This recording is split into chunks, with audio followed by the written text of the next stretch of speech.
السلام علیکم ورحمۃ اللہ وبرکاتہ۔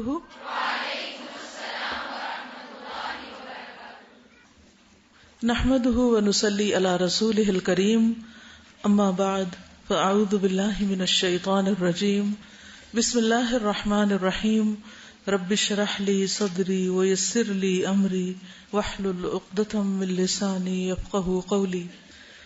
کل ہم کان کے بارے میں پڑھ رہے تھے، وہیں سے ہم شروع کریں گے۔ انسان اللہ کا فرما بردار، تابعدار، مسلم اسی وقت بن سکتا ہے جب وہ اپنی زندگی کو اللہ کی مرضی کے مطابق گزارے۔ زندگی کیا ہے؟ مختلف اعمال کا مجموعہ جو ہم اپنے اس عمر اور وقت کے حصے میں کرتے رہتے ہیں، جو بھی ہمیں ملا ہوتا ہے۔ اللہ کی اطاعت صرف نماز روزے کا نام ہی نہیں، بلکہ اپنے آنکھ، اپنے کان، اپنی زبان، اپنے ناک، اپنے ہاتھ پاؤں، جسم کے ایک ایک عضو کو اللہ کی اطاعت کے مطابق استعمال کرنے کا نام ہے۔ اب آپ دیکھیے کہ ہم کانوں کے بارے میں پڑھ رہے تھے، تو عموماً ہم کانوں سے وہ باتیں سننا چاہتے ہیں جو ہمارے دل کو مرغوب ہوتی، دل کو پسند ہوتی، خواہ وہ ہماری آخرت کے لیے نقصان دہ ہوں یا پھر ہماری جسمانی صحت کے لیے۔ ایک چیز جو بار بار لوگ کہتے ہیں وہ یہ کہ ہمیں میوزک سننا بہت پسند ہے، اور اس کے لیے وہ دن رات اور ہر موقع پر اپنی خوشی کا اہتمام میوزک یا موسیقی سن کر کرتے ہیں۔ اور دنیا میں شاید میوزک کے نام پر یا میوزک سننے کے شوق میں جتنی بڑی بڑی گیدرنگز اور محفلیں ہوتی ہیں، شاید ہی کسی اور سنجیدہ کام کے لیے۔ ہم دیکھتے ہیں کہ دنیا بھر میں، خواہ کوئی مسلمان ملک ہو یا غیر مسلم، بغیر کسی کلچر اور بغیر کسی زبان اور بغیر کسی رنگ و نسل کے تمیز کے، تقریباً ہر جگہ پر ہی لوگوں کی سب سے بڑی گیدرنگز عموماً میوزک ہی کے لیے ہوتی۔ حج کا اجتماع ایک الگ چیز ہے، لیکن باقی جو انسانوں کی گیدرنگز ہیں، اکٹھ ہونا ہے، اجتماع ہے، وہ انٹرٹینمنٹ کے نام پر سب سے زیادہ ہوتا ہے، اور اس میں نمبر 1 میوزک ہے۔ ہم کبھی نہیں سوچتے کہ ایسی محفلوں کے اندر شرکت اور ان میں جو کچھ ہوتا ہے وہ ہماری آخرت کے لیے تو نقصان دہ ہے ہی، لیکن دنیا کے لیے بھی کتنا نقصان دہ۔ مثلاً کانسرٹس میں، خصوصاً جو میوزیکل راک کانسرٹس ہیں، اس میں اگر کوئی شخص اسپیکر کے سامنے بیٹھا ہو بالکل قریب اور وہ دھماکے پورے سن رہا ہو، تو صرف 7.5 منٹ میں اس کی سماعت خراب ہونا شروع ہو جاتی ہے، یعنی اس کی ہیئرنگ کو نقصان ہوتا ہے، اور یہ ڈیمیج ریورسیبل نہیں ہوتا۔ کانوں کو جو نقصان ہو چکتا ہے اس سے وہ پھر ٹھیک نہیں ہوتا۔ بعض لوگوں کو آپ نے دیکھا ہوگا گاڑیوں کے اندر اتنی زور سے میوزک لگایا ہوتا ہے کہ وہ اس گاڑی کے اگر شیشے بند بھی ہوں تو یوں لگتا ہے کہ جیسے وہ پھٹ جائے گی، اور پھر دوسری گاڑیوں تک اس کی وائبریشن آ رہی ہوتی۔ بظاہر انٹرٹینمنٹ ہے، لیکن حقیقت میں انسان کی صحت کے لیے نقصان دہ ہے۔ ایمان اور دین کے لیے تو ہے ہی، جسمانی صحت کے لیے بھی نقصان دہ ہے۔ اسی طرح یہ ہے کہ گھر میں اگر کوئی شخص سگریٹ پیتا ہو تو اس کا دھواں جہاں پھیپھڑوں کے لیے اور باقی جسم کے ہر حصے کو نقصان دیتا ہے، اس میں اگر بچے ہیں خصوصاً اس گھر کے اندر، تو وہ دھواں جب ان کے کانوں کو جا کے ٹکراتا ہے تو مڈل ایئر کا انفیکشن ہو جاتا ہے اس سے، یعنی درمیانی کان ہے اس کا انفیکشن بھی ہو جاتا ہے، یعنی اس حد تک وہ زہریلا ہوتا ہے اور اس حد تک نقصان دہ۔ تو ہم سب کو اس بات کا اہتمام کرنا چاہیے کہ اپنے کانوں کی حفاظت کریں اور اس میں غیر ضروری آوازوں کے شور سے اپنے آپ کو بچائیں، اور اسی طرح شور پیدا کرنے سے بھی اپنے آپ کو بچائیں۔ دوسروں کو تکلیف نہ دینے میں یہ بات بھی آتی ہے کہ ہم کوئی بھی کام کرتے وقت احتیاط برتیں اور اس طریقے سے چیزوں کو رکھیں یا اٹھائیں یا کوئی بھی کام کریں کہ اس کا شور دوسرے کو ڈسٹرب نہ کرے۔ ضروری نہیں کہ صرف نیند کے وقت، بلکہ عام طور پر بھی، کیونکہ شور ایک ایسی چیز ہے، نوائز پولوشن جو ہے وہ اتنا ڈیمیجنگ ہے کہ اس سے انسانوں کے مزاج، ان کی طبیعت، ان سب چیزوں پر اثر ہوتا ہے۔ اس کے ساتھ ہی یہ کہ غور و فکر کرنے، سوچنے سمجھنے کی صلاحیتیں بھی متاثر ہوتی۔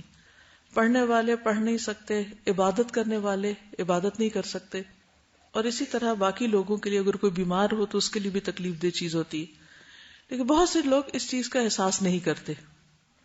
راہ چلتے ہوئے بلند آواز سے لوگوں کو پکارنا، چیخنا چلانا اور اس طرح کی بہت ساری چیزیں جو ہماری آواز کی وجہ سے دوسروں کے لیے اذیت کا باعث ہوتی ہیں، ان سب سے بھی بچنا چاہیے. یعنی ہمیں صرف اپنے کانوں کی حفاظت نہیں کرنی بلکہ دوسروں کے کانوں کی بھی حفاظت کرنی. نوائز پولوشن پر آپ مزید ریسرچ بھی کر سکتے ہیں کہ کس طرح یہ انسانی صحت کے لیے نقصان دہ ہے. پھر یہ کہ کان بظاہر دیکھنے میں صرف سننے کا آلہ لگتے ہیں، جیسے ناک صرف سونگھنے کا لگتا ہے لیکن اس کے اور بھی کام ہیں. اسی طرح کان بظاہر لگتا ہے کہ جیسے صرف سننے کے کام آتے ہیں، جبکہ ہمارے جسم کے جو مختلف اعضاء ہیں ان کی نمائندگی بھی کرتے ہیں. چائنیز طریقہ علاج میں جو آکوپنکچر وغیرہ ہے یا میگنیٹک تھراپی ہے، اس میں وہ جسم کے مختلف حصوں میں ایسے پوائنٹس انہوں نے تلاش کیے ہیں ریسرچ کے بعد کہ جن کو اگر اسٹیمولیٹ کیا جائے تو اس سے جسم کے کسی مخصوص اندرونی حصے کو جس تک ڈائریکٹ پہنچ نہیں ہوتی یا صرف سرجری ہی پہنچ سکتی ہے، ان حصوں کا علاج کیا جا سکتا ہے. تو کہا جاتا ہے کہ تقریباً 98 پوائنٹس ہیں کان کے اوپر یا تھوڑا سا اندر، کہ جہاں سے آپ جسم کے ان حصوں تک رسائی حاصل کر سکتے ہیں جن تک آپ بغیر سرجری کے نہیں پہنچ سکتے. اسی لیے ہم دیکھتے ہیں کہ نبی صلی اللہ علیہ وسلم نے وضو میں کانوں کے مسح کا حکم دیا ہے، اور یہ فرض ہے. یعنی مسح جو ہے وضو کے ارکان میں سے ہے.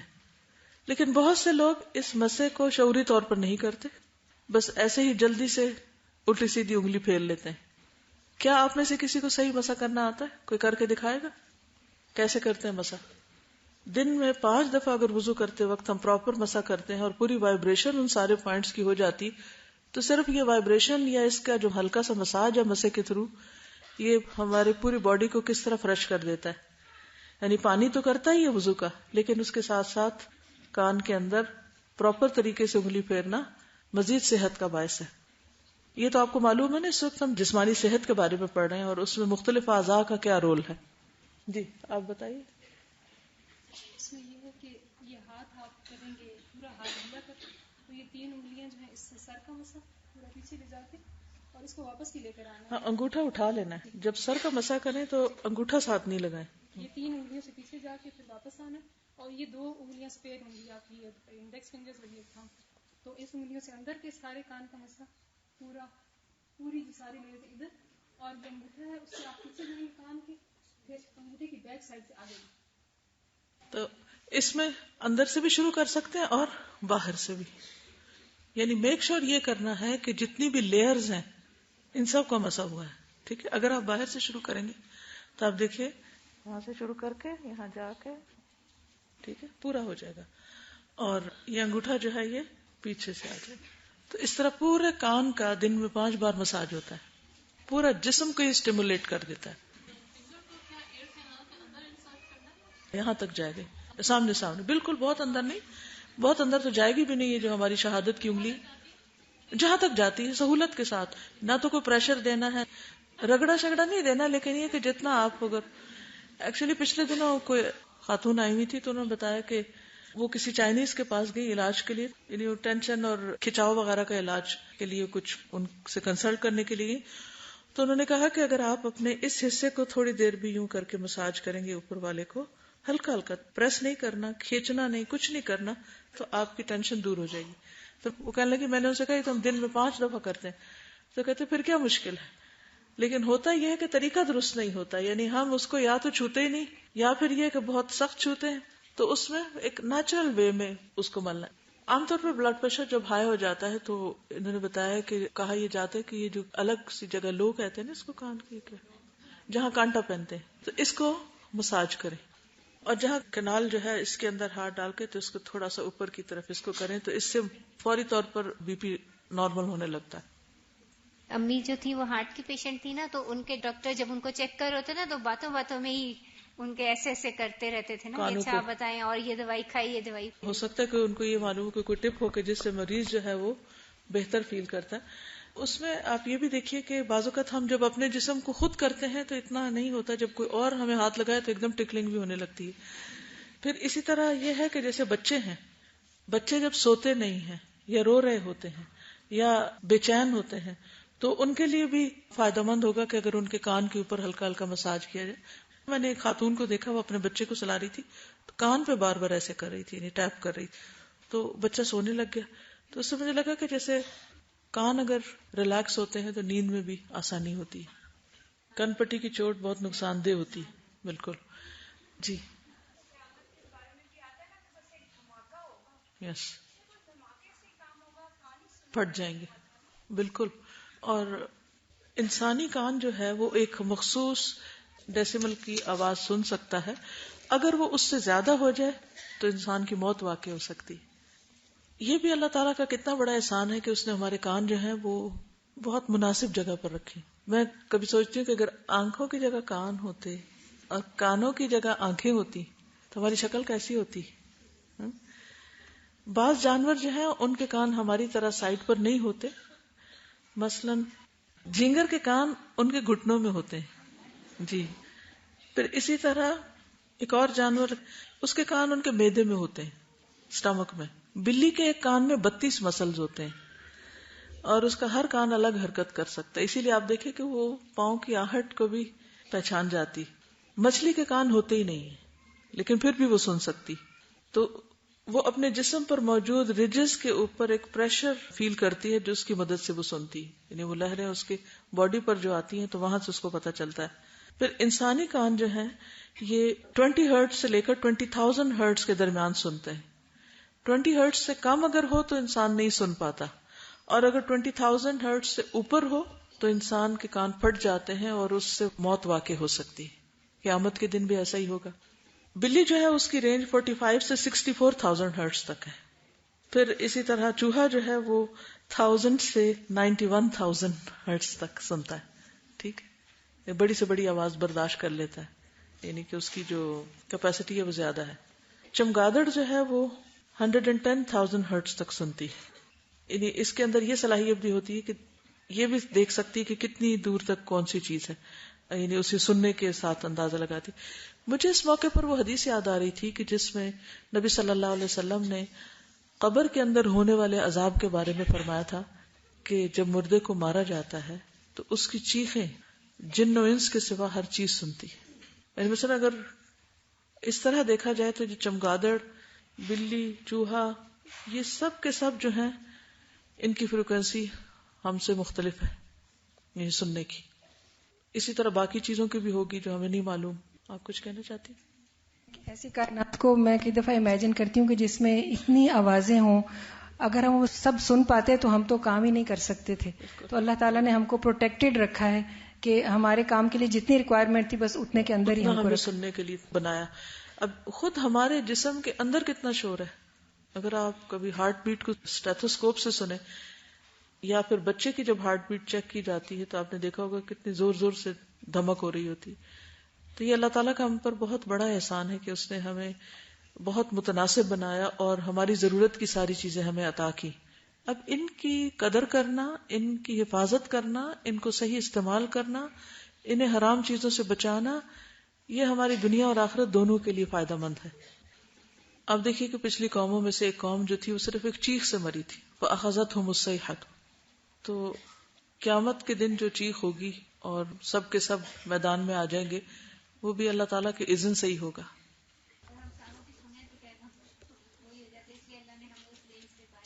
بہت اچھا پوائنٹ. قرآن مجید میں آتا ہے وَإِن مِّن شَيْءٍ إِلَّا يُسَبِّحُ بِحَمْدِهِ وَلَٰكِن لَّا تَفْقَهُونَ تَسْبِيحَهُم. کوئی چیز ایسی نہیں کہ جو اپنے رب کی تسبیح نہ کر رہی ہو لیکن تم ان کی تسبیح کو نہیں سمجھتے. اس نہ سمجھنے کی ایک وجہ تو یہ ہو سکتی ہے کہ وہ آواز ہم نہیں سن سکتے تو ہمیں پتہ ہی نہیں. بعض مواقع پر نبی صلی اللہ علیہ وسلم نے سنوائی بھی اللہ کے اذن سے وہ آواز. اور دوسری وجہ یہ ہے کہ ان کی زبان یا ان کی لینگویج ایسی ہے کہ جو ہم نہیں سمجھتے.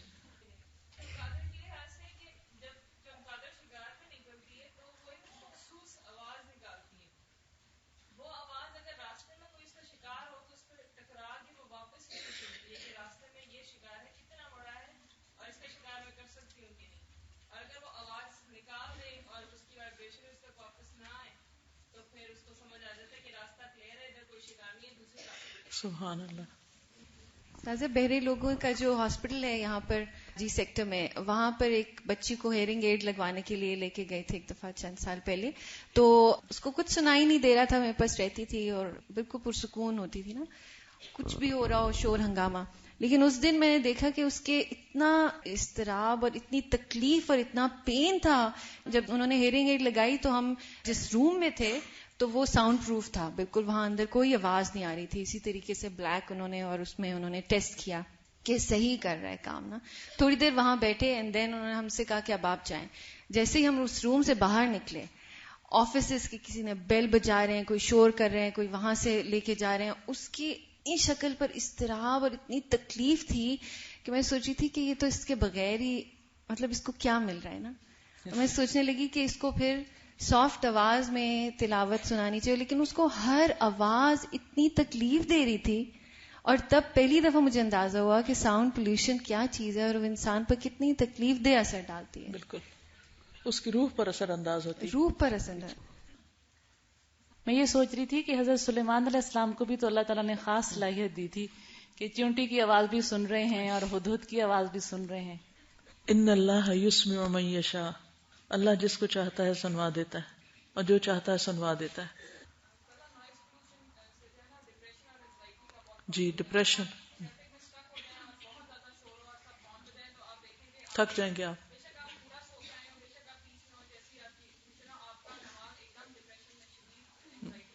بالکل. یہ جو بات کر رہی ہے نا ہیئرنگ ایڈ والی, تو میری دادی نے لگوائی تھی تو وہ اس کو یوز نہیں کر پاتی تھی. وہ کہتی تھی کہ اس میں کوئی بھی پروٹیکٹر نہیں ہوتا, اس میں ہوا کی آواز بھی بہت شور کے ساتھ آتی ہے, اور یعنی چھوٹی سی چیز بھی بڑی ہو کے آ رہی ہوتی ہے, تو وہ ہر وقت آپ کو لگتا ہے جیسے ہوا اندر جا رہی ہے نا, تو وہ شور ہوتا ہے. اسی طرح کچھ سال پہلے میں نے ڈاکٹر کو دکھایا جس میں میرے ویکس زیادہ بن گئی تھی کان میں, تو مجھے یعنی سنائی نہیں دے رہا ہوتا تھا, کوئی کلوز بھی بیٹھا ہو تو مجھے نہیں پتا چلتا. تو انہوں نے اس کو کہا کہ اچھا اس کو آپ کو واش کرانا پڑے گا, ویکس نکلوانی پڑے گی. تو جب میں نے ویکس نکلوائی تھی, جس میں کمرے سے باہر نکلی, پینسل گرنے کی آواز ایسی تھی جیسے بم گر گیا. یعنی ہر چیز اتنی زیادہ اوور سینسٹیو ہو گیا تھا وہ. تو یہ جو ہمارے اندر ویکس کا بیلنس ہے, یہ بھی اتنا امپورٹنٹ فیکٹر ہوتا ہے کہ ذرا سا اس کا بیلنس ہوتا ہے تو ایک دم ہو جاتا ہے. یہ ویکس کی بات کر رہی ہے نا, تو کئی لوگ ہوتے ہیں وہ کان نہیں صاف کرتے لیکن ان کو پھر بھی صحیح سنائی دیتا ہے. اس کی وجہ یہ ہوتی ہے کہ جو ایکسٹرا ویکس ہوتی ہے وہ خود ہی گولا بن کے باہر نکل آتی ہے, اور آپ کو ڈاکٹرز منع کرتے ہیں کہ بار بار صاف مت کریں, وہ اس کی وجہ یہ بھی ہوتی ہے. اور دوسری میں نے یہ بات کرنی تھی کہ یہ جو ساؤنڈز کی بات کریں تو دیکھیں اللہ تعالیٰ کی کتنی بڑی رحمت ہے کہ انہوں نے میڈیم بنایا ہے ایک ساؤنڈ کا, کہ وہ ویوز کے تھرو ٹریول کرتی ہے. اور سائنٹسٹ کہتے ہیں یہ کہ اگر جو اسپیس کی آوازیں ہیں, جو سن کے اندر ریئیکشنز ہو رہے ہیں, جو سٹارز میں ریئیکشنز ہو رہے ہیں, وہ اگر ہم سن سکیں نا تو ہم نہیں رہ سکتے. تو یہ اللہ تعالیٰ کی رحمت ہے کہ انہوں نے ویکیوم بنایا باہر, اور یہاں پہ ہم سن سکتے ہیں لیکن وہ نہیں سن سکتے. الحمدللہ. ٹھیک ہے, آگے چلتے ہیں. ہاتھوں اور پاؤں کی صفائی. نیند سے بیدار ہو کر سب سے پہلے ہاتھ دھونے چاہیے. رسول اللہ صلی اللہ علیہ وسلم نے فرمایا, جب کوئی نیند سے بیدار ہو تو اپنے ہاتھ کو وضو کے پانی میں ڈالنے سے پہلے دھو لے, اس وجہ سے کہ تم میں سے کوئی یہ نہیں جانتا کہ رات اس کا ہاتھ کہاں رہا ہے, یعنی جسم کے کس کس حصے کو اس نے چھوا ہے, یا اس کے علاوہ بھی کہیں نیند میں ادھر ادھر پڑ گیا تو اس کے ہاتھ کو کوئی ایسی چیز لگی جو اس کے لیے نقصان دہ ہو سکتی. اس لیے پہلی چیز صبح اٹھ کر ہاتھوں کو اچھی طرح دھونا ہے. کھانے سے پہلے اور بعد میں ہاتھ دھونا. رسول اللہ صلی اللہ علیہ وسلم جب کھانے کا ارادہ کرتے تو پہلے اپنے ہاتھ دھوتے پھر کھانا کھاتے. رسول اللہ صلی اللہ علیہ وسلم نے فرمایا, جو شخص اس حالت میں رات گزارے کہ اس کے ہاتھ کھانے کی چکناہٹ سے لت پت ہوں, یعنی اس نے کھانا کھایا ہاتھ نہیں دھوئے اور وہ کھانے کے جو ذرات ہیں یا چکنائی جو ہے وہ ہاتھوں میں ہی کہیں لگی رہ گئی, چاہے ناخنوں کی سائڈ پر یا ویسے انگلیوں کے اندر, اور اسے کوئی چیز تکلیف پہنچائے, یعنی چوہا کاٹ جائے مثلاً, تو وہ اپنے آپ ہی کو ملامت کرے کیونکہ اس نے ہاتھ نہیں دھوئے. تو ویسے تو سونے سے پہلے وضو کرنا چاہیے, لیکن اگر وہ نہیں کرنے کی توفیق تو کم از کم کھانے کے بعد ہاتھ دھو کر سویا جائے. پھر طہارت کے لیے دائیں ہاتھ کو استعمال نہیں کرنا چاہیے. رائٹ ہینڈ طہارت کے لیے نہیں, ناک صاف کرنے کے لیے نہیں, کسی بھی گندے کام کے لیے لیفٹ ہینڈ استعمال ہوگا, بایاں ہاتھ. نبی صلی اللہ علیہ وسلم نے فرمایا, جب تم میں سے کوئی پیشاب کرے تو اپنا عضو اپنے دائیں ہاتھ سے نہ پکڑے, نہ دائیں ہاتھ سے طہارت کرے, یعنی استنجا بائیں ہاتھ سے کیا جائے. رسول اللہ صلی اللہ علیہ وسلم کا دایاں ہاتھ وضو اور کھانے جیسے کاموں کے لیے مخصوص تھا, اور بایاں ہاتھ بیت الخلاء میں استنجا کرنے اور دیگر اسی طرح کے کاموں کے لیے. یہ حضرت عائشہ کی روایت ہے. ہاتھ پاؤں دھوتے وقت اچھی طرح ملنے چاہیے اور جوڑوں کو بھی دھونا چاہیے، یعنی کہ انگلیوں کے بیچ کے اندر بھی خلال کرنا چاہیے اور خوب مل کے جوڑ یہ دھونے چاہیے، کیونکہ جوڑوں کے اوپر جو بل ہوتے ہیں اس میں بعض اوقات ایسے ذرات یا جراثیم پھنسے رہ جاتے ہیں جو نہیں دھلتے تو وہ صحت کے لیے نقصان دہ ہوتے ہیں۔ رسول اللہ صلی اللہ علیہ وسلم نے فرمایا، تم طہارت والے پانی کے ساتھ انگلیوں کو مبالغے کے ساتھ دھو گے ورنہ آگ انہیں خوب جلائے گی، یعنی اگر تم ان کو صحیح طرح صاف نہیں کرو گے تو پھر کیا ہوگا، ان میں گندگی نجس چیزیں رہ جائیں گی، پھر وہ ناپاک چیزیں نماز اور عبادت میں بھی خلل انداز ہوں گی۔ تو اس لیے آپ دیکھیں کہ یہاں وعید بھی آئی ہے کہ جو نہیں صحیح طرح دھوئے گا اس کے لیے کیا ہے، آگ۔ پھر اسی طرح اگر پاؤں صحیح طرح نہیں دھوتے وضو میں، ایڑیاں خشک رہ جاتی ہیں تو اس کے لیے بھی حضرت ابو ہریرہ کی روایت ہے کہ نبی صلی اللہ علیہ وسلم نے فرمایا، ویل للعقاب من النار، خشک ایڑیوں کے لیے آگ کا عذاب ہے۔ پھر انگلیوں کا خلال، نبی صلی اللہ علیہ وسلم نے فرمایا، میری امت میں خلال کرنے والوں کے لیے واہ واہ، حبذا، گڈ جاب، کتنا اچھا کام کیا۔ یعنی خلال کیا ہے، یعنی انگلیوں کو باہم ایک دوسرے کے اندر ڈالنا، پاؤں دھوتے وقت پاؤں کے اندر بھی انگلیاں پھیرنا، یعنی دو انگلیوں کے بیچ میں خلال کرنا۔ نعیم بن عبداللہ مجمر سے روایت ہے کہ میں نے ابو ہریرہ رضی اللہ عنہ کو وضو کرتے ہوئے دیکھا، بس انہوں نے اپنا چہرہ دھویا تو اس کو پورا پورا دھویا۔ پورا پورا کا مطلب یہ ہے کہ بالوں تک اور ادھر کان کی لو تک اور چن بھی۔ پھر اپنا دایاں ہاتھ دھویا یہاں تک کہ بازو کا ایک حصہ دھو ڈالا۔ دایاں ہاتھ دھویا تو کس طرح، یعنی یہاں تک۔ پھر بایاں ہاتھ بھی بازو تک دھویا، اور جو وضو کے لیے دھوتے ہیں تو پھر کوہنیوں تک۔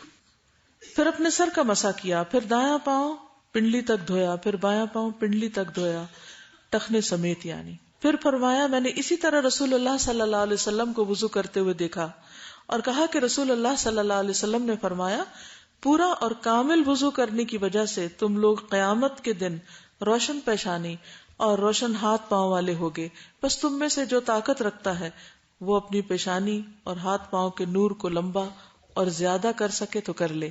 یعنی دنیا میں جتنا اہتمام سے تم وضو کرو گے اتنی ہی زیادہ بہتر چمک پاؤ گے آخرت میں۔ یہ صحیح مسلم کی روایت ہے۔ پھر اسی طرح ناخنوں کو تراشنا، ناخنوں کو صاف کرنا۔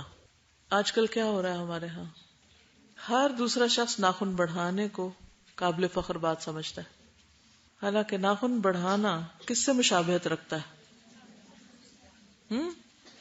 جانوروں سے، لیکن نظر ہے نا فرق، تو اس لیے وہ ویسے ہی دکھتے ہیں۔ شیطان کا کام کیا ہے، وہ برے اعمال کو کیا بنا کے دکھاتا ہے؟ خوبصورت۔ زین لہم الشیطان اعمالہم، انسانوں کے اعمال جو برے اعمال ہوتے ہیں ان کو شیطان خوبصورت بنا کے دکھاتا ہے، اتنا خوبصورت، اتنا اٹریکٹیو کہ بعض اوقات انسان کو اس میں برائی دکھتی ہی نہیں۔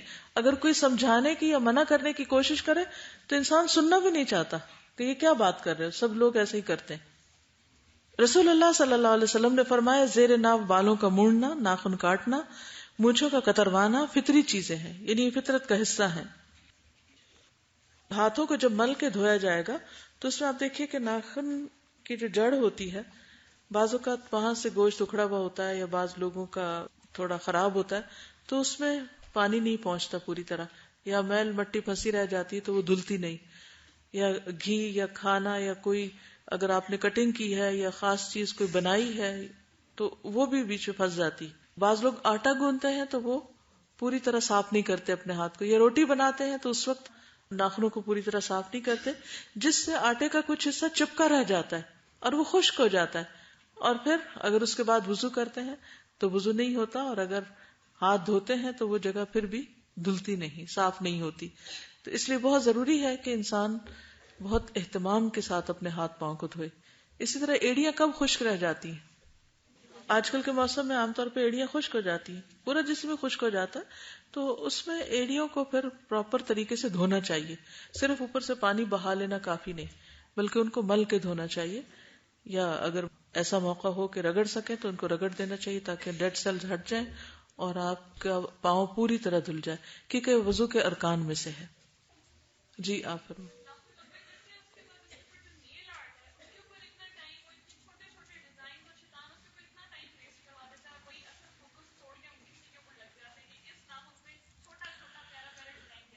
جی ڈیزائن کے علاوہ جو لیئر ہم ہر وقت اوپر رکھتے ہیں اس سے آکسیجن نہیں پہنچتی ناخنوں کو، تو وہ ویسے بھی ٹھیک نہیں صحت کے اعتبار سے بھی. جی عام طور پہ سردی یا کئی بیماریاں جو ہیں وہ ناخنوں کے ذریعے جسم میں داخل ہوتی ہیں، پاؤں اور ناخنوں کے ذریعے. اسی طرح پہلے بھی یہ بات ہوئی کہ ناخن وغیرہ پر جادو بھی ہوتا ہے، اور شیطان کہتے ہیں کہ جو وار کرتا ہے وہ بھی ناخنوں کے ذریعے. آپ ایسے کہ رائٹ ہینڈ کے چھوٹی انگلی سے شروع کر کے لیفٹ ہینڈ کی چھوٹی پہ ختم کرتے ہیں، ایک اسٹریٹ. آپ بتائیے. اسپیشلی پاؤں کے نیلز میں یوزلی ایسا ہوتا ہے کہ اگر ان کو صحیح طریقے سے نہ کاٹا جائے تو ان گرون نیلز کی بیماری ہو جاتی ہے، جو کہ سائڈ سے جو نیل ہے وہ اسکن کے اندر دھس جاتا ہے اور وہ پھر انفیکشن کاز کرتا ہے. تو پاؤں کے نیلز کاٹتے ہوئے یہ خیال رکھا جائے کہ اس کو سامنے سے بالکل اسٹریٹ کاٹا جائے، اس کو یوں گول بنا کے نہ کاٹا جائے. تو وہ پھر جب اسٹریٹ کاٹیں گے تو وہ پھر سائڈ جو ہے وہ اندر نہیں پھنسیں گی. تو اس کے کاٹنے کا طریقہ ہے. لیکن بعض اوقات اگر اس حصے کو نہیں کاٹا جائے تو اس کے نیچے میل جمع ہو جاتی ہے اور وہ وضو میں ہنڈرنس ہو سکتی ہے. مطلب مناسب اتنا کٹ جائے کہ وہ نکال لی جائے میل. اگر یعنی آپ کے کہنے کا مطلب یہ ہے کہ وہ اتنا اندر تک نہ کاٹے کہ پھر اس کا اگلا کنارہ گوشت کے اندر نہ دھس جائے. جی ٹھیک جی انشاءاللہ. ان کا سوال یہ ہے کہ نیل بائٹنگ کی عادت ہوتی ہے بعض اوقات، تو اس کو کس طرح ختم کیا جائے، اگر کوئی اس معاملے میں کچھ کہنا چاہے.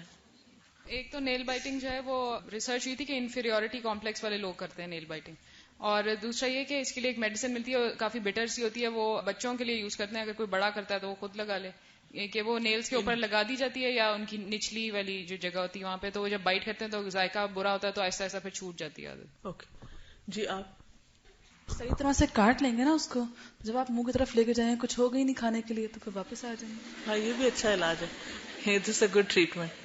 حل یہی ہے کہ بڑھنے ہی نہ دیں. جی جی ناخن اور ہڈی جنوں کی غذا ہے، اور ویسے بھی انسانی جسم کا کوئی حصہ کھانا نہیں چاہیے نا، اندر تو جانا نہیں چاہیے. میرا نہیں خیال کہ وہ کھانے کے لیے ہوتا، لیکن یہ بھی ہو سکتا ہے کہ اس کی وجہ سے پھر انسان کے اندر ایسے اثرات بھی آ جائیں جو جنوں سے مشابہت رکھتے ہیں. یہ بھی ہو سکتا ہے. پلیز کوئی بھی اس کو پرسنل نہ لے یا یہ نہ سوچے کہ یہ اس کے اوپر بات ہو رہی. ہو سکتا ہے آپ میں سے بھی کسی کو کوئی عادت ہو، لیکن ایسا ہوتا ہے کہ جو کچھ بھی ہم کرتے ہیں اس کا ہمارے مزاج پر بھی اثر ہوتا ہے. اب جن جو وہ آگ سے پیدا ہوئے، ان کی غذا اگر یہ چیزیں ہیں فار ایگزامپل، تو ان کے اندر ایک غصے کا یا ایک ایسا ایلیمنٹ بھی موجود ہے. تو یہ بھی انسان سوچے کہ اگر اس طرح کی میں چیز کروں گا تو اس سے میرے مزاج پر بھی اثر پڑے گا. جی آپ جی ایسا ہو سکتا ہے کہ مثلاً جو فارغ ایسا وقت جس میں انسان کو اپنی عادت کو خود پتا ہوتا ہے کہ کون سا وقت ہوتا ہے جس میں زیادہ کاٹنا شروع کر دیتی، تو اس وقت پھر انسان گلوز وغیرہ بھی پہن سکتا ہے. جی آپ جیسے یہ ہوتا ہے کہ ہم سوپ لگا کے اور تھوڑی دیر مل کے آگے پیچھے سے تو بس واش کر لیتے ہیں. تو ڈاکٹر صاحب نے بتایا تھا کہ سوپ لگا کے پہلے ساری ہتھیلیوں کو کرنا پڑتا ہے، پھر انگلیوں کو آگے سے، پھر پیچھے والا سارا کرنا پڑتا ہے، اور انگلیوں کے اسی طرح خلال ہے، اور پھر یہ جو ناخنوں کے آگے ٹپ ہے ان کو جو ہے ایک دوسرے کے اوپر جو ہے وہ رگڑنا پڑتا ہے. پھر جو کم ہے اس کو بھی ایسے کرنا پڑتا ہے کیونکہ اس میں بھی آ جاتا ہے. تو وہ تقریباً 5-6 منٹ لگے تھے ہینڈ واش ہونے میں. تو انہوں نے کہا آپ اپنے بچوں کو جب ہینڈ واش کروائیں تو اسی طرح سکھائیں پراپر. تو ایسے ہم ذرا کام نہیں کرتے ہیں کیونکہ کافی دیر اس پروسیجر میں لگتی ہے. ایٹ لیسٹ جب ایسا کسی چیز کو چھوئیں جس میں انفیکشن ہو یا گندگی ہو تو اس کے بعد تو انسان کو پھر پراپر دھونے ہی چاہیے. صرف پانی بہا کے نہ بھاگنے والی کرے. یعنی اگر 5-6 منٹ نہ بھی لگے تو ایٹ لیسٹ 30 سیکنڈز تو لگائے ہی. کینیڈا میں ایک جگہ میں گئی تو وہاں پر ڈاکٹر کا کلینک تھا. تو جب میں واش روم میں گئی تو وہاں پر جو سنک تھا اس کے ساتھ لگا ہوا تھا کہ اپنے ہاتھوں کو 20 سیکنڈز تک رب کریں، یعنی کہ دھوتے وقت. تو پھر اس سے مجھے یہ عادت پڑی کہ اگر آپ صرف 20 سیکنڈز بھی اپنے ہاتھ ملتے رہیں اچھی طرح آگے پیچھے تو وہ پھر پوری طرح دھل جاتے ہیں.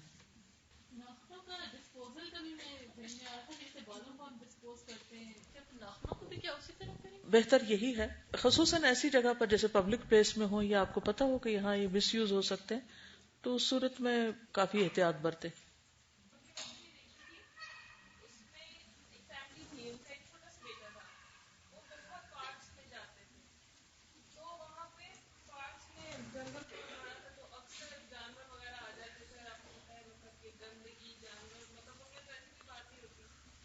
اور اس نے کھانا کھا لیا، اس کی باڈی میں سے ورمز پیدا ہو گئے جو آہستہ آہستہ اس کے پیٹ کو کھانے لگے، پیٹ کراس کرتے کرتے اس کی دماغ تک چلے گئے. مطلب ہاتھ نہ دھونے کا اتنا بڑا نقصان. وہ اچھا خاصا نارمل بیبی وہ پیرالائز ہو گیا, اور مطلب دماغی اس کا ایک پورشن آلموسٹ کھا گئے تھے. بہت مشکلوں سے ڈاکٹر نے اسے کسی طرح بچا لیا, لیکن وہ مطلب اب نارمل ہو گیا. نہ وہ دیکھ سکتا تھا نہ سن سکتا تھا, نہ ہاتھ دھونے کی وجہ سے. اور اسپیشلی مٹی جب لگ جاتی ہے تو اس میں اتنے بیکٹیریاز ہوتے ہیں, وہ پیٹ میں اکٹھے ہو کے وہ پھر سب کچھ ڈسٹرکشن, ایک بہت بڑی ڈسٹرکشن. اگر مٹی صاف ہو تو مٹی جرمز کو کل بھی کرتی ہے اور صابن کا آلٹرنیٹ بھی ہوتی ہے. لیکن اگر ایسی جگہ ہے جہاں پر آپ کو پتا ہے کہ جانور پھرتے ہیں, کتے وغیرہ لوگ پالتے ہیں اور وہ باغوں میں یا جگہوں پہ گھوم پھر رہے ہوتے ہیں, تو کہیں پیشاب کر دیتے ہیں, کہیں پر ان کی باقی ویسٹیج وغیرہ, تو اس صورت میں انسان کو ہمیشہ یہ دیکھنا چاہیے کہ اگر تیمم بھی کرنا ہے تو حکم کیا ہے؟ فَتَيَمَّمُوا صَعِيدًا طَيِّبًا. گندی مٹی یا ایسی جو راستوں کی ہو وہ نہ ہو جہاں جانور وغیرہ گھومتے پھرتے ہو.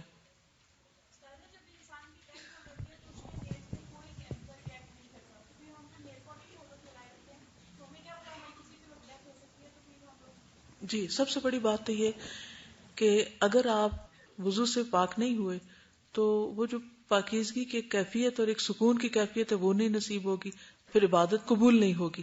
جب وہ نہیں ہوگی تو پھر اس کے بعد زندگی کا مقصد کیسے پورا ہوگا؟ تو ایک چھوٹی سی چیز بعض اوقات ایک بڑی چیز تک لے جاتی ہے انسان کو. بظاہر دیکھنے میں وہ چھوٹا سا عمل نظر آتا ہے لیکن وہ چھوٹا ہوتا نہیں ہے. جی,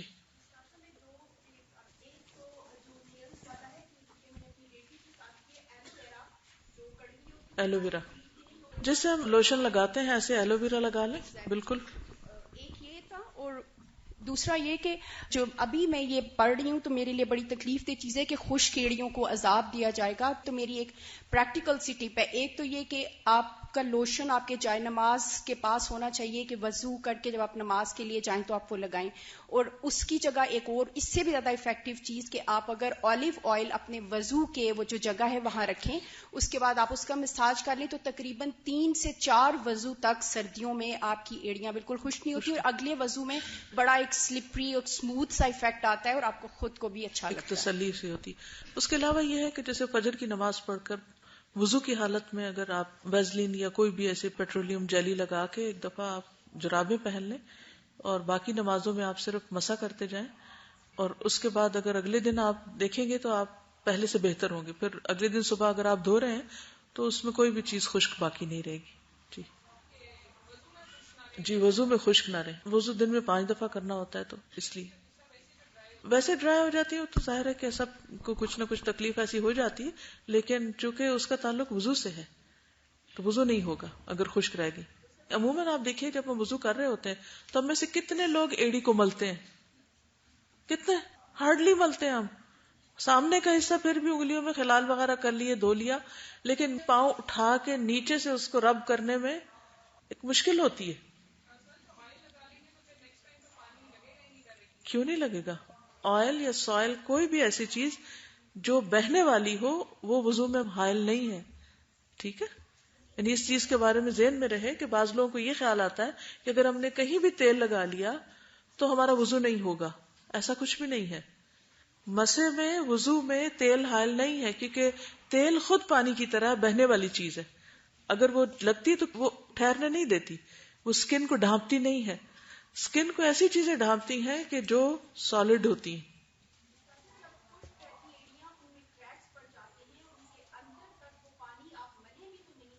بالکل صحیح کہا آپ نے. ایڑیاں جب خشک ہوتی ہیں تو کریکس پڑتے ہیں, کریکس کے اندر انفیکشن ہوتا ہے, بعض اوقات اس میں مزید مٹی اور گندگی اور جرمز پھنس جاتے ہیں. طہارت پوری نہیں ہوتی, طہارت کے تقاضے پورے نہیں ہوتے. ٹھیک, یعنی ان چیزوں میں احتیاط کی ضرورت کیوں ہے؟ تاکہ ہم پاک صاف ہو کر اللہ کے حضور حاضر ہوں. شروع کی وحی میں یہ آ گیا تھا نا, وَالرُّجْسَ فَاهْجُرْ, ہر طرح کی گندگی کو اپنے سے الگ کر دیں, چاہے وہ ناخنوں کے اندر ہے, چاہے وہ ان جوڑوں کے اوپر جو لکیریں ہیں ان کے اندر, سلوٹیں یا بل جو ہیں ان کے اندر, یا خشک ایڑیوں کے اندر, کہیں پر بھی.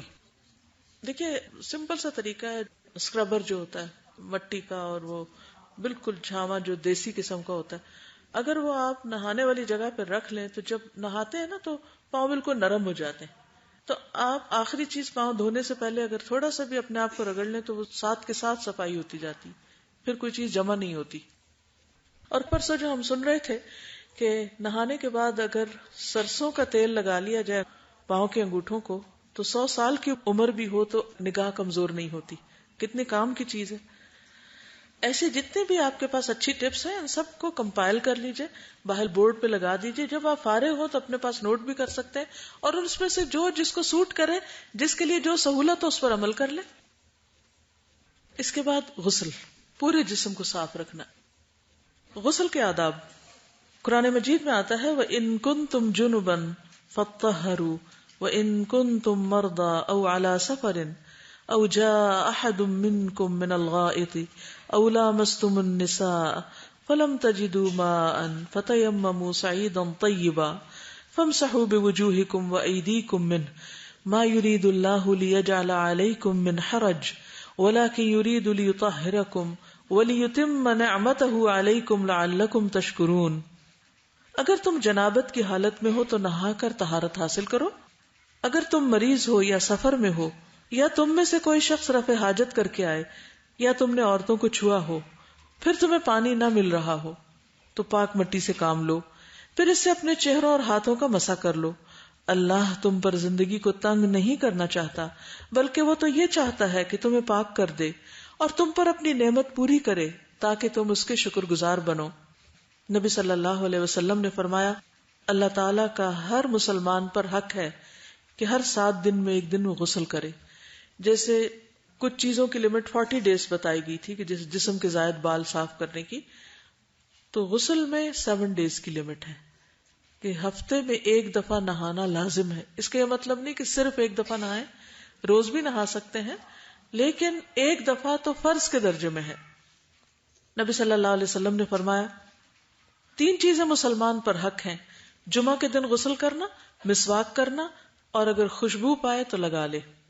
حضرت عائشہ سے روایت ہے کہ جمعہ پڑھنے کے لیے لوگ مدینہ کی بستیوں سے اپنے گھروں سے لمبی قمیص پہنے آتے، ان پر گرد و غبار پڑی ہوتی اور ان سے بدبو آتی تھی. ان میں سے ایک آدمی رسول اللہ صلی اللہ علیہ وسلم کے پاس آیا جبکہ آپ میرے پاس تھے، تو رسول اللہ صلی اللہ علیہ وسلم نے فرمایا کاش کہ آج کے دن کے لیے تم غسل کرتے تو اس طرح اسمیل نہ آتی.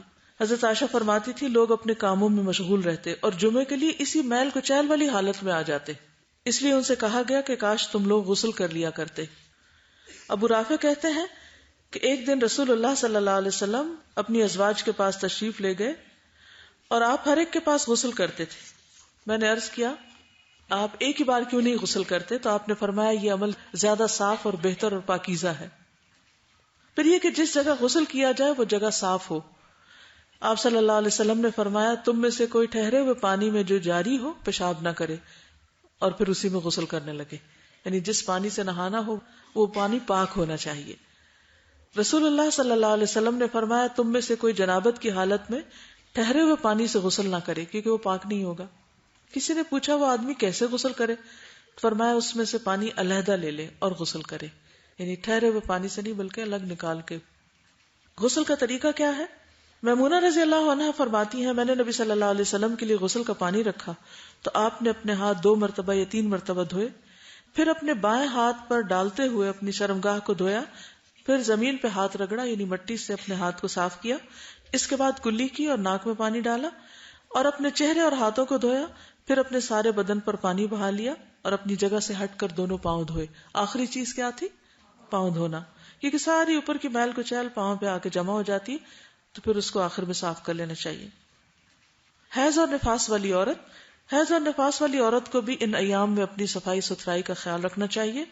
دوران حیض یا نفاس غسل کیا جا سکتا ہے، کہ بعض لوگ سمجھتے ہیں کہ اس وقت نہانا نہیں چاہیے، نہا سکتے ہیں.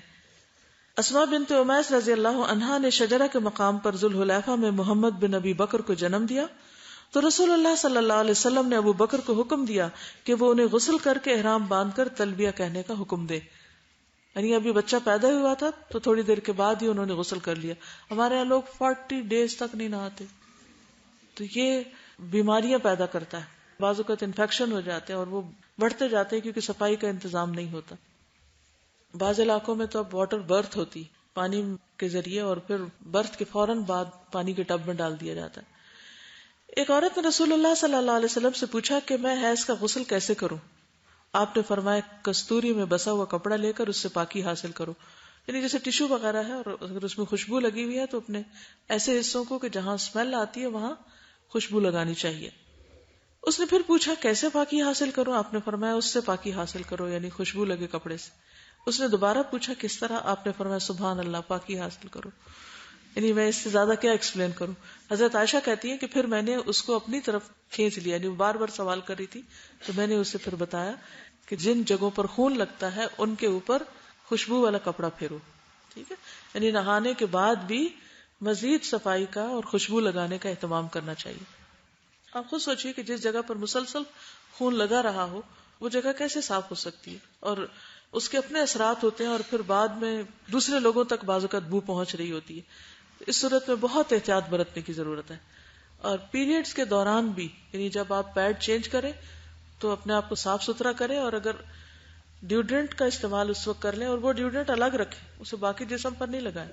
بعض اوقات جو رول آن ہوتا ہے وہ گندی جگہ پر اگر پھیرا جائے یا ایسی اسمیل والی جگہ پر تو کیا ہوتا ہے کہ وہ رول آن گندگی کو اندر ہی رول کر دیتا ہے اور پھر اس سے مزید صفائی نہیں ہوتی.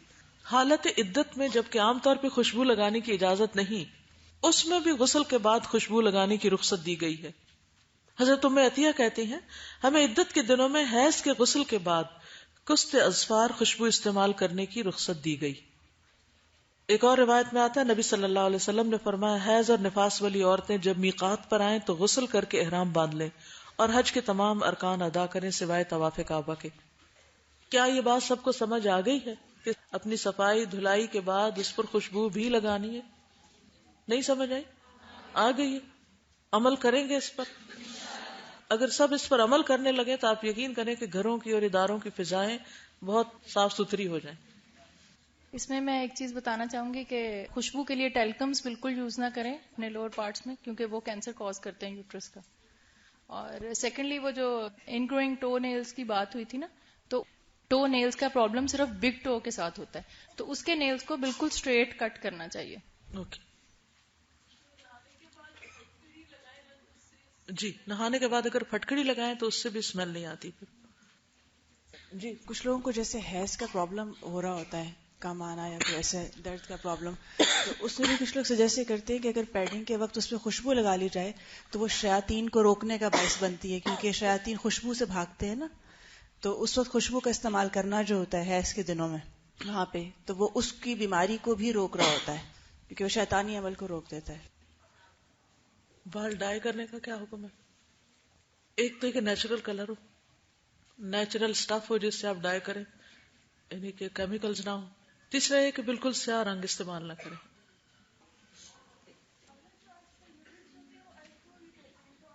الکوہلک ہوتے ہیں اس میں آپ دیکھیے کہ ایک تو ہوتے لیکوڈ والے اور ایک ہوتے ہیں ڈرائی. ٹھیک ہے، نبی صلی اللہ علیہ وسلم نے تو کستوری بتائی ہے، بہت ہی مہنگی چیز ہے، اگر اویلیبل ہو تو ٹھیک ہے، ورنہ پھٹکڑی کا استعمال کر لیں تاکہ ایٹ لیسٹ اسمیل تو ختم ہو. ارکے گلاب یوز کر سکتے ہیں، بالکل کر سکتے ہیں. اسپرے کی بوٹل میں اگر ڈال لیں تو اس سے اسپرے کر لیں. ان کا سوال یہ ہے کہ کیا عورت کے لیے خوشبو لگا کے مردوں میں جانا منع ہے؟ مردوں کے لیے کیا اجازت ہے؟ جی ہاں، مردوں کے لیے اجازت ہے، کیونکہ عورت مرد کی اس پرفیوم سے اس طرح اٹریکٹ نہیں ہوتی جس طرح مرد عورت کی لگائی ہوئی خوشبو سے اٹریکٹ ہوتا ہے.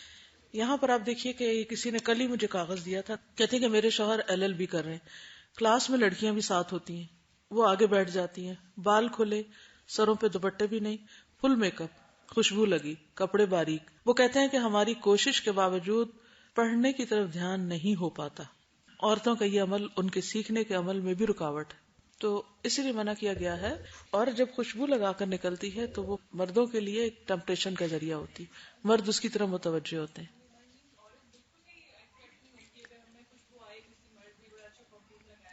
ایکسیپشنل چیزیں ہو سکتی ہیں، لیکن دونوں کے مزاج میں چونکہ فرق ہے اس لیے اس فرق کی وجہ سے یہ بات رکھی گئی. دیکھیے اگر عورت اٹریکٹ ہو بھی، فار ایگزامپل اول تو نہیں ہوتی، لیکن اگر ہو بھی تو اتنا نقصان دہ نہیں جتنا کو مرد اگر اٹریکٹ ہوا عورت کی طرف تو نقصان دہ.